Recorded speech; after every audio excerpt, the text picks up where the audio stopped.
Os vamos a intentar explicar la filosofía griega, empezando porque tuvo varias etapas. La etapa presocrática, en la que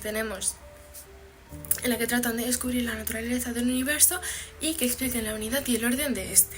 Seguimos con la etapa antropológica, en la que tenemos a sofistas y Sócrates, segunda mitad del siglo V a.C., que próximamente nos centraremos más allá en el detenimiento, aunque no tengamos mucho tiempo para poder grabar este vídeo. Tenemos la etapa ontológica, Platón y Aristóteles, siglo IV, en la que tratan de hacer una síntesis del ser, del hombre y de la naturaleza, que es la etapa en la que cumbe la filosofía griega. Dentro de la filosofía griega destacaron Tales de Mileto,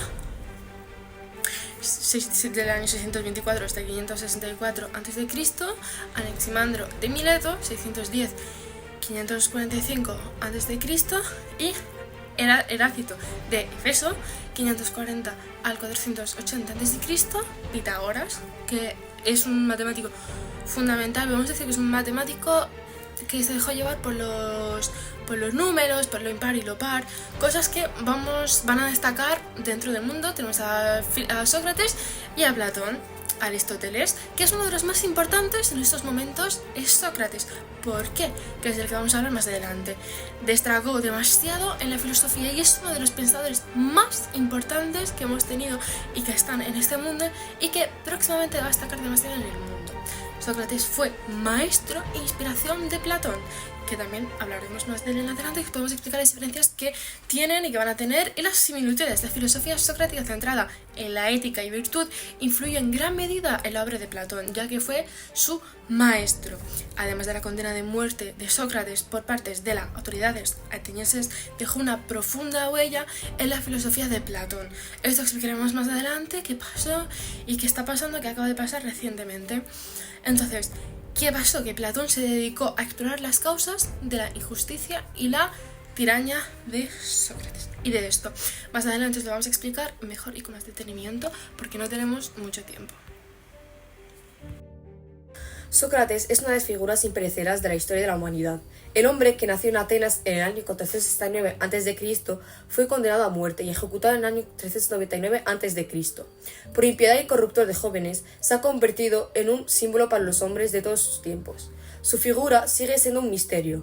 No hay demasiado, por no decir casi nada. Sócrates no dejó nada escrito, nunca le vi escribiendo, y lo único que sabemos de él lo sabemos a través de sus discípulos o de las personas que lo conocieron.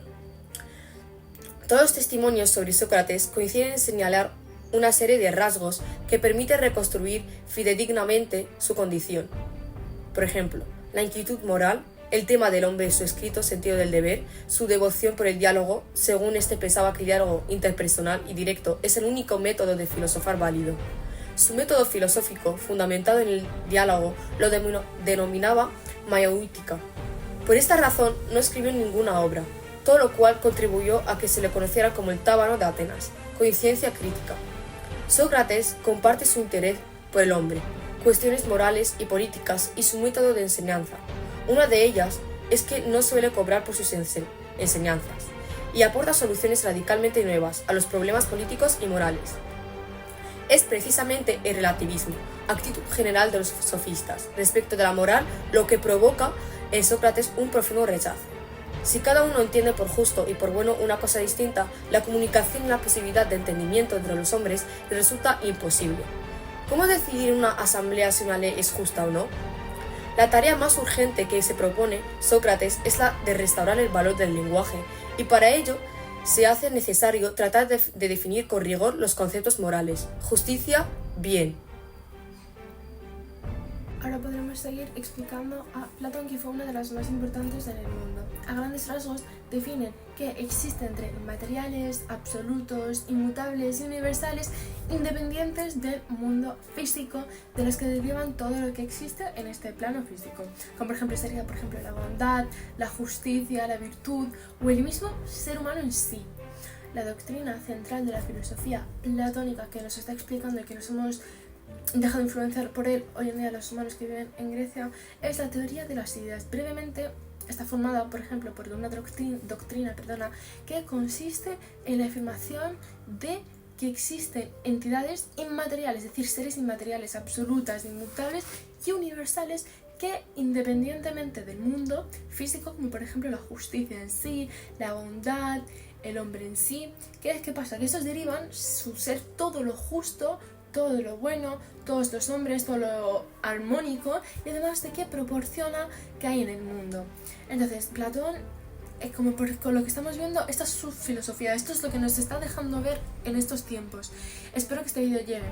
Este término no debe llevarnos al error, no se trata de construcciones mentales, es decir, conceptos, se trata de realidades más aún de las únicas realidades en sentido pleno, ya que lo que es realidad es lo que el mundo físico nos intenta derivar, precisamente de ellas. Pero lo que nosotros nos estamos planteando, intentando seguir la doctrina de Platón, es que ¿qué es lo que Platón quiere decir?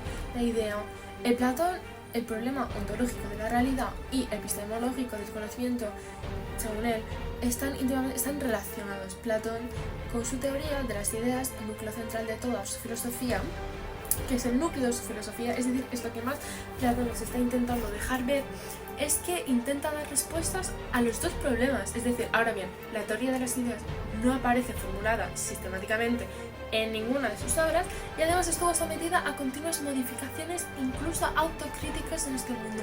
Lo hemos notado mucho debido a que la mayoría de veces se cuestionaban su filosofía y hay una gran crítica que realiza la gente en esta filosofía.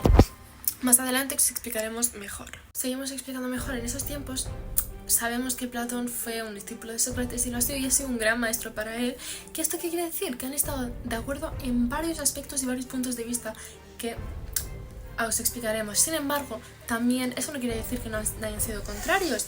Y en Platón se da que abundan todas las tradiciones filosóficas anteriores por una parte crítica de la filosofía de los milesios y más en concreto del atomismo de Demócrito. Pues según Platón, la filosofía no versa sobre cosas físicas, sensibles, ya que la physis, dimensión cósmica, o sea, material, ni se encuentra en sí la misma razón de su orden y además se enfrenta a los sofistas, que también han sido un poco contrarios a Sócrates, por lo que en algo, como veis, han sido parecidos porque ambos están de acuerdo. ¿Qué pasa? Y en cierto modo, pues a Sócrates, que negando también que la actividad filosófica sea meramente subjetiva, producto de una conciencia, y que por lo tanto la physis encuentre en el hombre su medida y explicación. Por otra parte también se deja influir por los eleatas, Parménides de Elea, recogiendo la metodología dialéctica de la razón, y por los pitagóricos, de los que asume el privilegio de las matemáticas. También de Sócrates, su maestro. ¿Y qué se lleva de su maestro? Su método dialéctico mayéutico, que es un punto fundamental en la filosofía también de Sócrates. Es decir, han tenido varias diferencias, pero también han tenido varias cosas en común, debido a que ha sido su maestro. Algunas de sus ideas, fundamentalmente las principales, ha estado de acuerdo y en desacuerdo. La idea surge a partir de una doble influencia, de la de Sócrates y la de Pitagóricos.